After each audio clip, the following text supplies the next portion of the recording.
Bonjour, je vais aujourd'hui vous parler de Jésus, le Messie. Il ne faut pas confondre avec Lionel Messi, qui est le joueur de foot à Barcelone.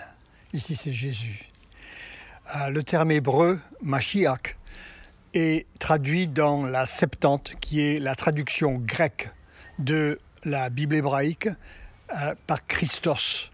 Ce même terme, Christos, est aussi usagé dans le Nouveau Testament. Le sens principal dans l'Ancien Testament consiste d'un roi, un Messie, envoyé, choisi par Dieu.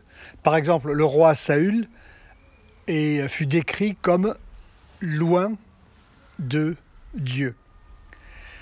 Jésus le Messie fait partie de ce que nous appelons la Trinité en théologie. Ce terme n'est pas mentionné dans la Bible, mais il est évident par l'identification dans la Bible d'un Père, du Fils et du Saint-Esprit.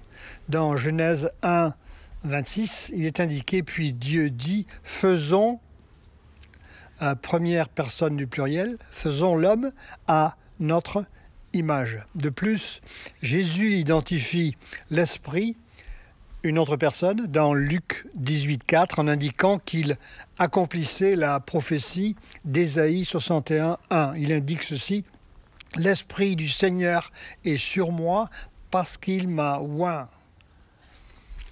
Dans le Nouveau Testament, la doctrine de la Trinité est partout assumée. On lit par exemple dans Matthieu 28, 19, les paroles de Jésus, « Toute autorité m'a été donnée », mais ensuite il dit « Baptisez-les au nom du Père, du Fils et du Saint-Esprit ».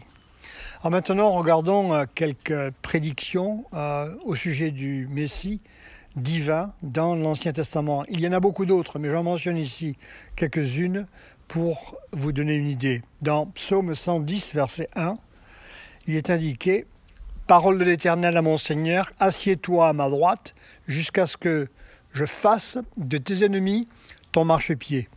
L'Éternel étendra de Sion le sceptre, qui signifie symbole de pouvoir. Le sceptre de ta puissance domine au milieu de tes ennemis. Dans Ésaïe, chapitre 7, verset 14, il est indiqué: c'est pourquoi le Seigneur lui-même vous donnera un signe. Voici, je continue à lire, la jeune fille deviendra enceinte, elle enfantera un fils et elle lui donnera le nom d'Emmanuel. Alors cette prophétie s'accomplit, il est indiqué dans Matthieu chapitre 1, verset 23, « Voici la Vierge sera enceinte, elle enfantera un fils et on lui donnera le nom d'Emmanuel » qui signifie Dieu avec nous, elle c'est Dieu. Alors après une série de visions, parlant maintenant de Daniel, concernant des royaumes terrestres, vous vous souvenez peut-être des visions des bêtes qu'il a, et elles représentent en fait, comme il l'interprète, des royaumes à venir sur la terre, notamment Babylone, Perse, la Grèce et Rome.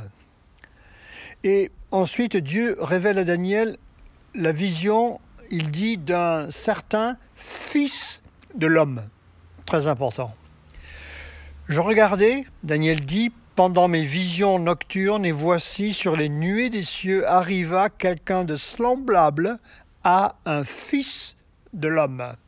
Il s'avança vers l'Ancien des jours, et on le fit approcher de lui. On lui donna la domination, la gloire, le règne sur tous les peuples, toutes les nations et les hommes de toute langue le servirent. Sa domination est une domination éternelle qui ne passera point et son règne ne sera jamais détruit. Le prophète Malachie vient, c'est le dernier prophète de l'Ancien Testament, à moins qu'on considère Jean-Baptiste être un prophète de l'Ancien Testament, malgré qu'il soit mentionné dans le Nouveau Testament. Mais Malachie dit ceci, dans chapitre 3, verset 1, « Voici, j'enverrai mon messager », que Jésus identifie dans Matthieu 11, 14, comme l'Élie prévu. Il dit, si vous voulez l'accepter, il est l'Élie lui-même qui devait venir, car Malachie avait aussi indiqué qu'avant le retour du Christ, il enverrait un messager qui viendrait dans l'esprit d'Élie. Alors Jésus identifie Jean-Baptiste comme celui qui est venu dans l'esprit d'Élie. Alors ceci était fait du temps de Malachie, car les rois envoyaient un émissaire pour préparer et annoncer sa venue. Et évidemment, c'est ce que Jean le Baptiste a fait. Dans ce verset 1 du chapitre 3, Malachie ajoute « Il préparera le chemin devant moi, et soudain entrera dans son temple le Seigneur. » Et le Seigneur ici, le terme hébreu, c'est Adonai, que vous cherchez, et le messager de l'alliance que vous désirez. Voici, il vient, dit l'Éternel. Ici, l'Éternel, le terme hébreu, c'est Yahweh, l'Éternel des armées. Alors ici, quand il dit « moi », dans ce passage, préparera le chemin devant moi. Évidemment, ensuite, il parle du messager de l'Alliance. Alors, moi, c'est le messager de l'Alliance. Et ensuite, il dit l'Éternel. Alors, le « je », j'enverrai, « je » au début du verset 1, est la même personne que celui qui parle dans tout le verset.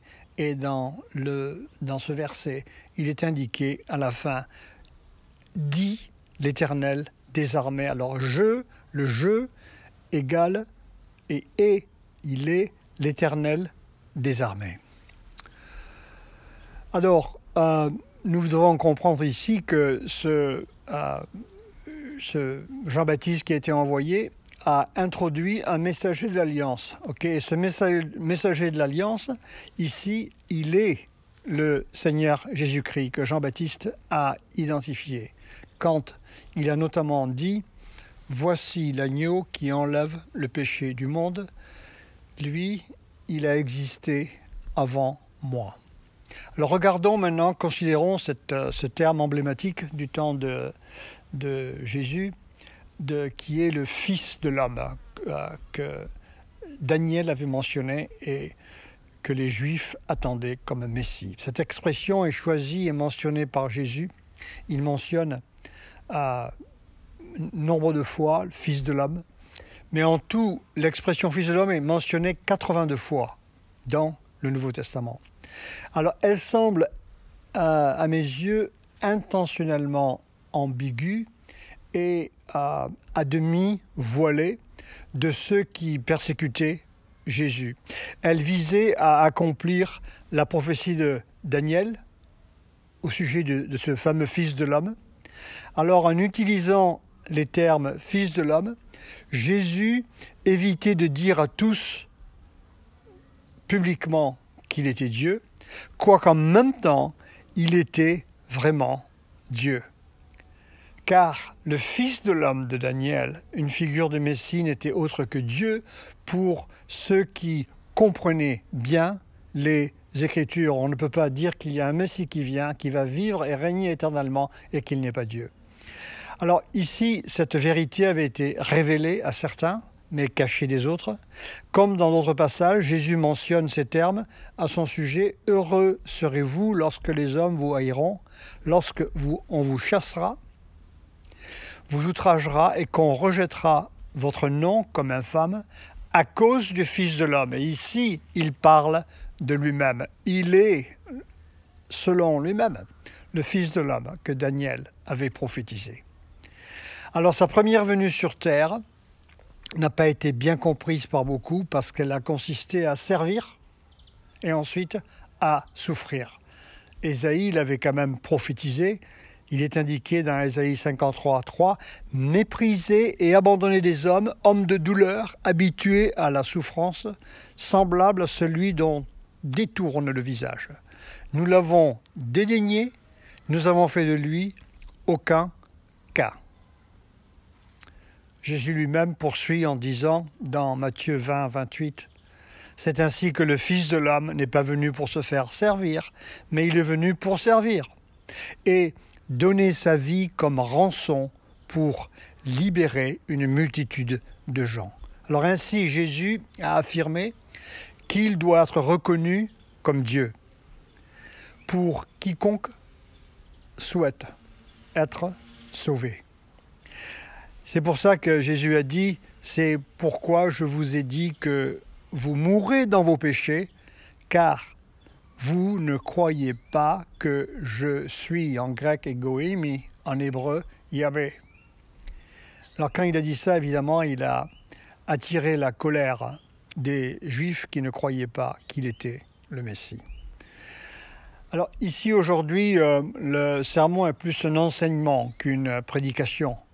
Et je pense que c'est assez important de parler des choses qui ont à voir avec la divinité du Christ et le fait qu'il se qualifie comme un Messie. Par contre, son retour sur terre, comparé à la souffrance et l'abnégation qu'il a vécue sur terre, son retour sur terre se fera en gloire. Dans Matthieu 24, 30, il dit alors le signe du Fils de l'homme, il reprend le même terme, le Fils de l'homme, paraîtra dans le ciel.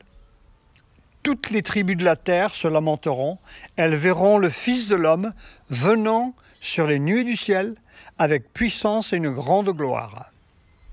Il est indiqué ici, se lamenteront, il parle ici des incrédules, des inconvertis, des méchants, de ceux qui ne veulent pas croire et se repentir.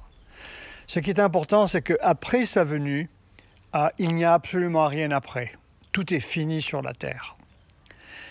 Alors, toutes les activités s'arrêtent. Jésus dit qu'à ce moment-là, les gens seront en train d'acheter, de vendre, en train de se marier, et ils seront aussi en train de bâtir. Et c'est intéressant de voir que ces choses sont toujours des projets à long terme. Alors, son retour se tiendra et à un moment où on ne s'y attend pas. Et donc, il viendra à un moment qui sera une surprise totale. Alors, ceux qui font des projets à long terme ne tiendront pas compte de ce que Jésus nous a dit à l'avance. Et c'est pour cela que Jésus mentionne ces exemples particuliers. Vous allez dire, quand le Christ revient, vous n'avez pas cru en lui, vous allez dire, écoutez, je viens de payer l'architecte, et maintenant nous allons commencer à bâtir la fondation. Ce n'est pas le moment. Ou bien vous allez peut-être dire, nous venons de financer la maison, on a un nouveau prêt, et nous allons commencer bientôt à bâtir. Ou bien peut-être vous allez dire, écoute, j'ai rencontré une nouvelle fiancée, nous avons un projet de nous marier. Et vous avez donc prévu une date pour le mariage dans 3 ou 4 mois. Mais ce qu'il y a, le problème ici, c'est que au retour du Christ, tout s'arrête. Jésus affirme aussi qu'il est Dieu à l'aveugle. Souvenez-vous qu'il avait guéri. Jésus apprit qu'il l'avait chassé. Je vous lis le passage de Jean 9, verset 35. Et l'ayant rencontré, il lui dit, « Crois-tu au Fils de Dieu ?» Et il répondit, « Et qui est-il, Seigneur, afin que je croie en lui ?» Et Jésus répond, « Tu l'as vu ?» Jésus lui dit, « C'est celui qui te parle. » Vous imaginez l'aveugle qui ne voyait rien auparavant, maintenant il avait entendu Jésus, il le voit, et il voit Jésus lui dire, « C'est celui qui te parle. » Bon, surprise, face à face, avec Jésus le Messie, qui est Dieu lui-même. C'est la même chose avec la Samaritaine. La femme lui dit, selon Jean chapitre 4, versets 25 et 26, la femme lui dit, « Je sais que le Messie doit venir, celui qu'on appelle Christ, Quand il sera venu, il nous annoncera toutes choses. Et Jésus lui dit, je le suis, moi, qui te parle.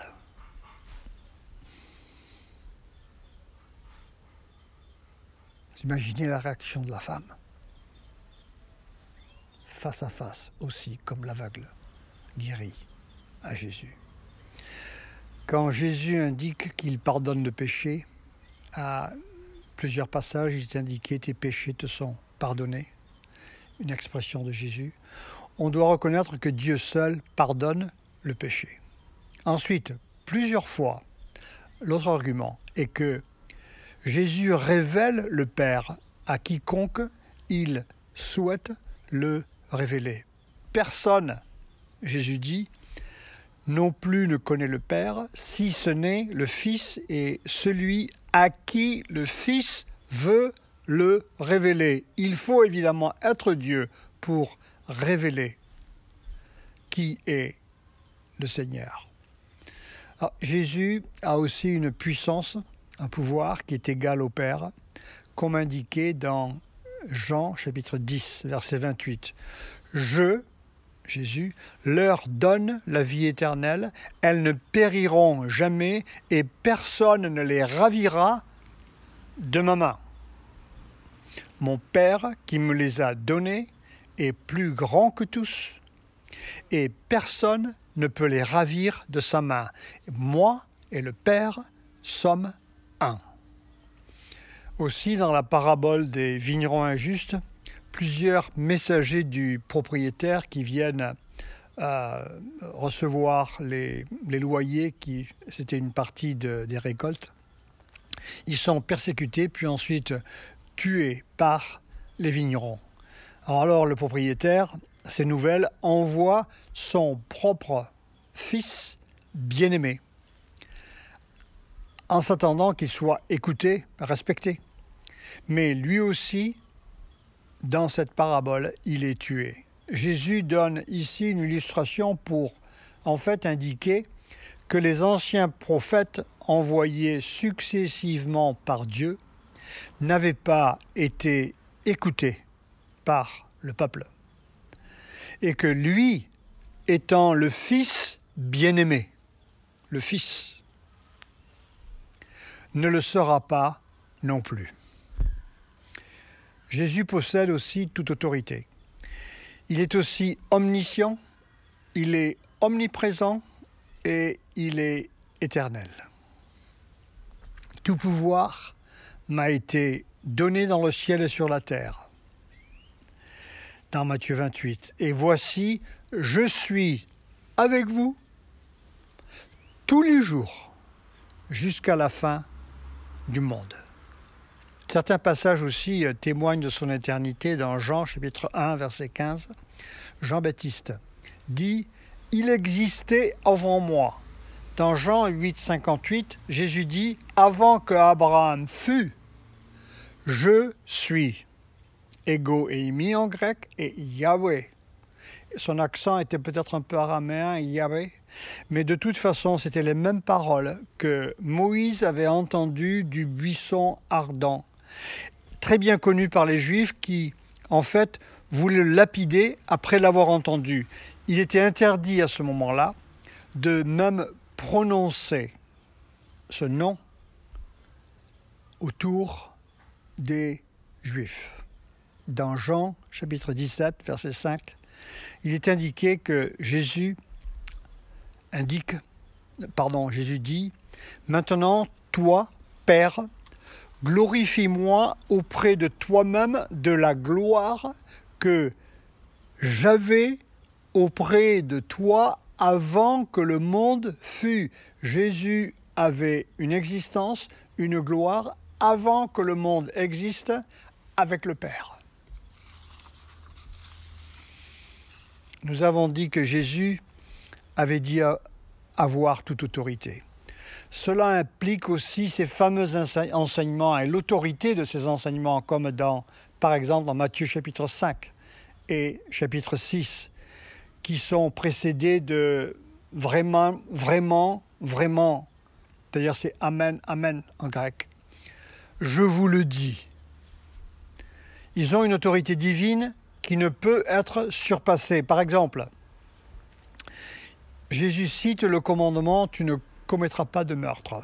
Et il ajoute « Tu ne diras pas raka », c'est une insulte, car si tu le fais, tu seras coupable de l'enfer. Jésus ne transforme pas le commandement « Tu ne commettras pas de meurtre », mais il ajoute un devoir. Il faut aussi reconnaître que Dieu seul pourrait affirmer, par exemple, qu'il est le pain de vie, qu'il est la lumière du monde, qu'il est la porte des brebis, qu'il est la résurrection et la vie, qu'il est le chemin, la vérité et la vie, qu'il est la vigne. Ensuite, c'est Dieu seul écoute et répond aux prières. Dans Jean 14, 13, il est indiqué « Tout ce que vous demandez, c'est Jésus qui parle, je le ferai ». Dieu seul peut recevoir adoration, louange de son vrai peuple. Même des enfants, dans Matthieu 21, 16, il est indiqué